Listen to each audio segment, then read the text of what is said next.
अस्सलाम वालेकुम एवरीवन। अगर आप लोग साइकोलॉजी के बारे में पढ़ना या समझना चाहते हैं या फिर आप साइकोलॉजी के बारे में सीखना चाहते हैं तो आप बिल्कुल राइट प्लेस पे हैं। आई एम तूबा और मैं आपको साइकोलॉजी के बारे में सिखाऊंगी। और आज हमारा फर्स्ट लेक्चर है what is psychology. So psychology को समझने के लिए सबसे पहले हम लोग इसका लिटरल मीनिंग समझ लेते हैं। तो साइकोलॉजी में दो लफ्ज़ आते हैं, ठीक है। First word is psych and second word is locus.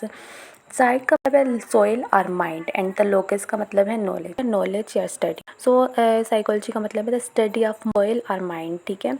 ये जो है तो अर्ली डेफिनेशन थी, जब साइकोलॉजी नई नई इमर्ज हो रही थी ना, तब डेफिनेशन दी गई थी। क्योंकि तब एंशियस लोगों का एक्सेप्शन था, वो ये था कि अगर आपकी सॉइल अच्छी है तो आपका बिहेवियर अच्छा होगा, अगर आपकी सॉइल बुरी है तो आपका बिहेवियर बुरा होगा। इसलिए उन्होंने ये डेफिनेशन दी थी। लेकिन अब मॉडर्न साइकोलॉजी है उसमें ये डेफिनेशन नहीं है। जिसने रिसर्च की तो उन्होंने देखा कि साइक करती सॉल्व पे नहीं बेस करती, बल्कि psychology is the scientific study of the behaviour and mental processes. उन्होंने ये डेफिनेशन दी थी। सो हम लोग अभी इस डेफिनेशन को समझ लेते हैं कि ये डेफिनेशन है क्या।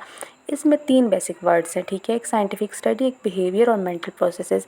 हम बिहेवियर की बात कर लेते हैं। बिहेवियर जो है किसी भी का ऑब्जर्वेबल एक्शंस होते हैं या रिएक्शंस होते हैं, ठीक है, जो हम लोग अपनी आंखों से देख सकते हैं, ऑब्जर्व कर सकते हैं।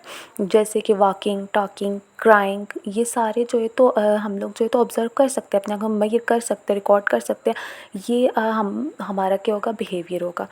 And second thing is a mental processes.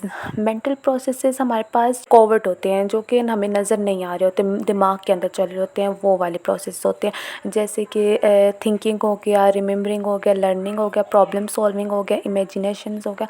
ये सारे जो माइंड के अंदर चल रहे होते हैं, जो कि हम लोग नहीं देख सकते हैं। और थर्ड जो हमारे पास यहाँ कॉन्सेप्ट आ जाता है वो साइंटिफिक स्टडी कहा जाता है। कि साइकोलॉजी हमारे पास साइंटिफिक स्टडी है, प्रैक्टिकली इन्वेस्टिगेशन की जाती है। इसमें स्टेप बाय स्टेप जो है तो सारे प्रोसेसेस करके फिर कोई ना कोई थ्योरी या फिर कोई ना कोई कंक्लूजन लाया जाता है, ना कि पर्सनल बाइसेस की या पर्सनल ओपिनियन की कोई भी रिसर्च दी जाती है। सो हमने इस डेफिनेशन को स्टेप बाय स्टेप समझ लिया। अब हमें पता चल गया कि साइकोलॉजी हमारे पास क्या होती है, साइंटिफिक स्टडी ऑफ बिहेवियर और मेंटल प्रोसेसेस होती है, ठीक है। अब हम लोग इसको एक एग्जांपल के थ्रू समझ लेते हैं, जिससे आपको ये डेफिनेशन और अच्छी तरह से समझ आ जाएगी। किसी भी स्टूडेंट को एग्ज़ाम एंजाइटी हो रही है तो वो कल उसका एग्ज़ाम है तो वो अब टेंशन में होगा, ठीक है। उसको थॉट आएंगे कि ना अगर मैं फ़ेल हो गया तो, या फिर मैं पेपर में बैठते ही सब कुछ भूल गया। ये सारे जो है ना उसके मेंटल प्रोसेसेस हैं, ठीक है। वो जो दिमाग में सोच रहे हैं, ये सारे मेंटल प्रोसेसेस हैं। फिर उसके बाद वो क्या करेगा, अपने नेल बाइट करना शुरू कर देगा और बार बार नोट्स पढ़ने की कोशिश करेगा, नोट्स को खोलने की कोशिश करेगा।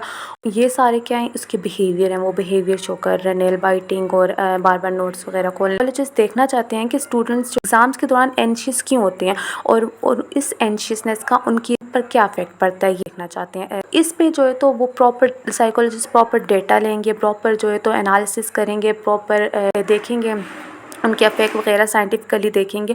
तो ये सारे क्या आ जाता है, साइंटिफिकल स्टडी आ जाती है, ठीक। आई होप आपको समझ आ गई होगी व्हाट इज़ साइकोलॉजी।